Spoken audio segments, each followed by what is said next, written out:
including those related to food waste reduction or Ordinance Number 2594, Environmental Protection and Noise Control. Ordinance Number 2594 specifically addresses reducing food waste through food donation and recycling. The city also has an anti-noise ordinance Ordinance Number 309, as amended, to address loud vehicles.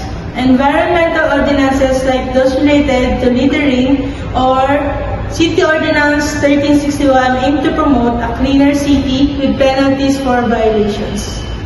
Mabuhay! I am Princess Jera Dalit and the City Ordinance Number 2594. This ordinance focuses on reducing food waste through food donation and recycling programs with penalties for non-compliance. Anti-Noise Ordinance or City Ordinance 309. This ordinance as amended makes it unlawful to cause loud or deafening engine blasts from motor vehicles. Environmental Ordinance or City Ordinance 1361.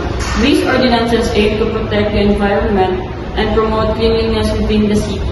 For example, the Anti-Littering Ordinance imposes fines for littering violations. Cebu. That's all for the ordinances of the City of Cebu. Thank you and mabuhay!